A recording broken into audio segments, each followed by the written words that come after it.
Hi students, இன்னைக்கு இந்த வீடியோவில் நம்ம 12th standard solid stateலேருந்து important formulas வந்து இந்த வீடியோவில் பார்க்கலாம். இது வந்து நம்ம sums போடும்போது யூஸ் ஆகுறதுலாம். ஸோ ஃபஸ்ட்டு என்னென்னு பார்த்தீங்கன்னா number of atoms in different unit cells. simple cubic cell இருக்குது, face centered இருக்குது, body centered இருக்குது இல்லையா. simple cubic unit cellக்கு வந்து z is equal to 1, number of atoms 1. face centeredக்கு வந்து z is equal to 4. இப்போ இது ஓகே ஆகிடும் உங்களுக்கு. இது ரெண்டுத்தில் கன்ஃபியூஷன் இருக்கும். ஸோ ஃபேஸ் சென்டர்ட்னு இருக்குது இல்லையா, அப்போ எஃப்னு இருக்குது, அப்போ 4ன்னு எடுத்துக்கோங்க. இது பண்ணிட்டீங்கன்னா பாடி சென்டர்டுக்கு ஈஸியாக போட்டுக்குவீங்க 2. சிம்பிளுக்கு வந்து 1ன்னு உங்களுக்கு ஆல்ரெடி தெரியும். அடுத்தது let number of close packed spheres be என்னன்னு எடுத்துக்கிட்டோம்னா நம்பர் ஆஃப் வாய்ட்ஸ் ஃபார்ம்டு, ஓகேவா, octahedral voids formed is equal to n. அதே மாதிரி number of tetrahedral voids formed 2n. Number of close packed spheres என்னன்னு எடுத்துக்கிட்டோம்னா ஆக்டாஹெட்ரல் வாய்ட்ஸ் எவ்வளோ form ஆகும் அப்படின்னா n. நம்பர் ஆஃப் டெட்ராஹெட்ரல் வாய்ட்ஸ்னால் 2n. இப்போ இதுலேயும் பாருங்கள் டீன்னு இருக்குதா 2, அப்போ அந்த 2nன்னு வந்துடுவீங்க. இந்த ரெண்டுத்தில் கன்ஃபியூஸ் ஆகாது உங்களுக்கு, இதை ஞாபகம் வச்சுக்கோங்க. இதுக்கப்புறம் relationship between radius and edge length. Simple cubic unit செல்க்கு வந்து a is equal to 2r, face சென்டர்டுக்கு a is equal to 2√2r, body சென்டர்டுக்கு a is equal to 4r/3. இதுக்கு ஓகே 4r/3 ஏவோட value. Relationship between radius and edge length இது பார்க்கலாம். அடுத்தது volume of unit cell. Volume of unit செல்னால் என்ன வரும் உங்களுக்கு, க்யூப் தான் இல்லையா. So edge length of the cube, edge length of த க்யூப்னா ஏ க்யூப்னு வரும். நம்ம ஆல்ரெடி ஏ தெரியும் நமக்கு. சிம்பிளுக்கு வந்து 2r, அப்போ 2r the whole cube. Face சென்டர்டுக்கு வந்து 2√2r த ஹோல் க்யூப். பாடி சென்டர்டுக்கு வந்து 4r/3 √3, 4r/√3 to the whole cube. அடுத்தது density formula. Density of the unit cell, density வந்து மென்ஷன் பண்ணுறது நம்ம ரோன் மென்ஷன் பண்ணுவோம். That is equal to z into m divided by a cube into na.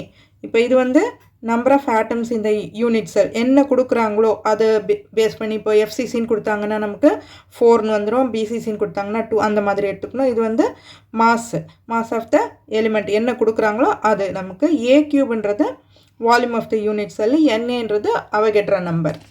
Okay, அடுத்தது packing efficiency. இதில் தெரிஞ்சுக்க வேண்டியது பேக்கிங் எஃபிஷியன்சி. ஃபார் எஃப்சிசிக்கு வந்து ஃபார்முலா என்ன அப்படின்னா வால்யூம் ஆக்குபைட் பை 4 ஸ்பியர்ஸ். எத்தனை நம்பர் ஆஃப் ஆட்டம்ஸ் இருக்கும் எஃப்சிசியில் 4. அப்போ volume occupied by 4 spheres into 100 in unit cell into 100 divided by total volume of unit cell. So volume occupied by 4 spheres. ஸ்பியரோட formula, volume formula என்ன வரும், volume of sphere is equal to 4/3 pi r cube இல்லையா.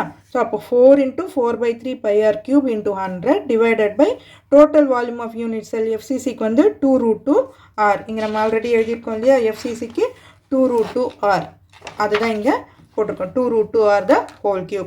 இதெல்லாம் simplify பண்ணி calculate பண்ணால் நமக்கு வர்றது 74%. ஓகேவா, இதெல்லாமும் நமக்கு கால்குலேஷனில் மென்ஷன் பண்ண வேண்டியது வரும். ஸோ இதெல்லாம் கரெக்டாக ஞாபகம் வச்சுக்கோங்க. அடுத்தது பிசிசிக்கும் ஃபார்முலா அதே தான், வால்யூம் ஆக்குபைட் பை 2 ஸ்பியர்ஸ். ஏன்னா இதில் வந்து நம்பர் ஆஃப் ஆட்டம்ஸ் வந்து 2 தான் இருக்கும். So into 100 divided by total volume of unit cell. அப்போ 2 into 4/3 pi r cube into 100. Total volume of the unit cell 4r/√3 to the whole cube. இதெல்லாம் calculate பண்ணி நமக்கு வரது 68%. இது simple cube. Simple cubeக்கு வந்து volume occupied by 1 sphere. Number of atomsன்றது வந்து 1 தான் இருக்கும், into 100 divided by total volume of the unit cell. So volume occupied by 1 sphere na 4/3 pi r cube divided by total volume 2r the whole cube. So இதை calculate பண்ணி வரது, simplify பண்ணி வரது 52.4%. Simple cubic cell தான் இருக்கிறதுலே கம்மியாக இருக்கும். So 52.4ன்னு வச்சுக்கோங்க.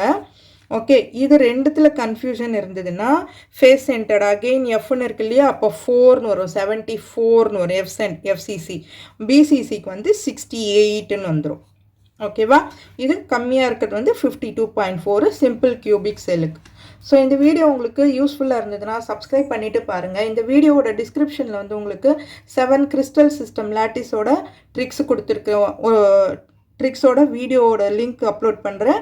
அதுக்கு அடுத்தது வந்து கியூப் டென்சிட்டியில் வந்து கியூப் ரூட் கண்டுபிடிக்கிறதுக்கு சம் ட்ரிக்ஸ் இருக்குது. அந்த வீடியோட லிங்க்கும் நான் டிஸ்கிரிப்ஷனில் கொடுக்குறேன், மறக்காமல் போய் செக் பண்ணி பாருங்கள். ஸோ உங்கள் ஃப்ரெண்ட்ஸோடையும் ஷேர் பண்ணிவிட்டு சப்ஸ்கிரைப் பண்ணிவிட்டு பாருங்கள் ஸ்டூடெண்ட்ஸ். தேங்க்யூ.